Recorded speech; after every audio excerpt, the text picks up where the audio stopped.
हम सभी भक्ति करते हैं, हम सभी भगवान से प्रेम करते हैं, लेकिन हमें आनंद क्यों नहीं मिलता? क्योंकि ये जो दो पड़े हैं ना हमारा ज्ञान वैराग्य बन करके, ये चीजें दो हमारे जीवन में नहीं है। इसलिए भक्ति अपना कमाल नहीं दिखा पाती, भक्ति हमारे जीवन को परिवर्तित नहीं कर पाती। तो यहां बताया कि भक्त के जीवन में भक्ति तो है लेकिन ज्ञान वैराग्य नहीं है, वो वृद्ध है, उनका कोई काम नहीं है। इसलिए ऐसी भक्ति हमारे जीवन में भगवान को लाकर नहीं खड़ा कर सकती, भगवान को समीप में नहीं लेके आ सकती। तो यहां नारद जी बहुत प्रयास करते हैं, गीता उपनिषद के वाक्य पढ़ते हैं उनके समक्ष, तभी आकाशवाणी होती है, नारद जी ये तब जागृत होंगे जब तुम सत्कर्म करोगे।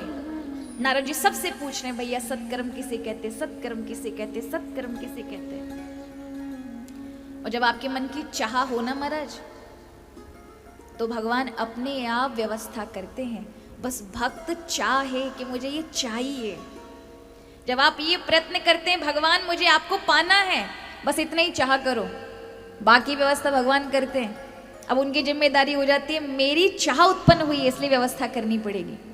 जरा विचार करो, भगवान ने प्यास बनाई है तो इस संसार में पानी की व्यवस्था पहले से करके भेजी है।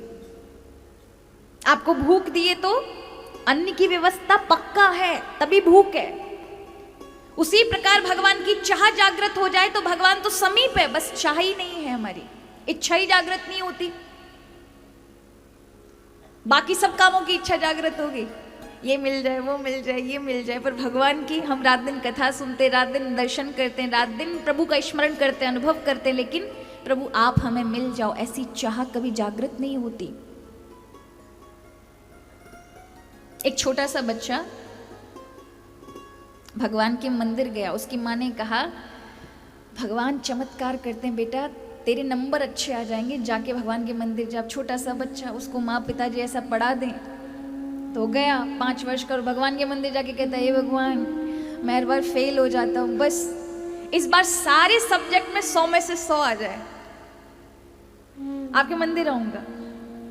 भगवान कृष्ण ने कह दिया तथास्तु, हर सब्जेक्ट में 100 में से 100 लेकर आए। इसी तरह से हर साल आता था, हर मंदिर में बस यही बोलना। जब 10th में आया, 12th में पहुंच गया, उसमें कहता है भगवान अब मुझे ऐसा करिए कि इस पूरी कॉलेज में मेरे अच्छे सबसे नंबर हो। 10th में अच्छे नंबर आए, 12th में उसने कहा पूरे डिस्ट्रिक्ट के लेवल पे अच्छे नंबर हो भगवान, तथास्तु, डिस्ट्रिक्ट लेवल पे अच्छे नंबर ले आया। इस यूनिवर्सिटी कॉलेज में मेरा अच्छा एडमिशन दाखिला हो जाए भगवान, हो नहीं रहा, तथास्तु, अच्छे कॉलेज में जिसमें चाहता था उसमें हो गया। नौकरी मिल जाए प्रभु, ये वाली नौकरी चाहिए, मिल गई। एक लड़की पसंद आई, फिर जाता है, हे प्रभु वो कन्या मुझे चाहिए, उसके पीछे कोई और पड़ा है, आप ऐसी कृपा करें कि वो मुझे ही मिले, तथास्तु। भगवान अब देखिए, पहले अकेला आता था, पत्नी के साथ आने लगा मांगने के लिए, हे भगवान अब मेरे 2 बच्चे, 1 बच्चा हो जाए, शादी के 3-4 साल हो गए, कुछ नहीं हो रहा, तथास्तु। बच्चे बड़े हो गए, अब प्रभु से एक ही प्रार्थना करता है, हे प्रभु बस अब कुछ नहीं चाहिए, सिर्फ मेरे ही शहर में मेरा ट्रांसफर हो जाए, जिससे मैं मेरे घर के अंदर ही, मुझे इतना दूर ना रहना पड़े, तथास्तु।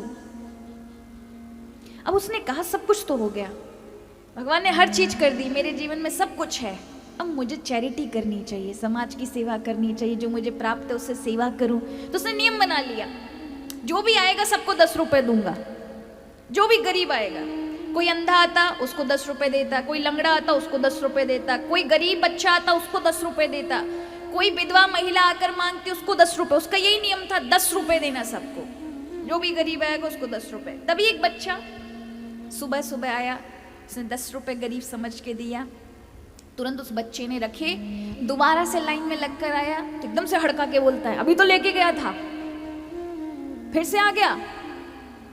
छोटा सा बच्चा आंखें तरेर के कहता है, नर्सरी से लेकर के तबादले तक तू इतनी बार आया, मैंने कभी नहीं कहा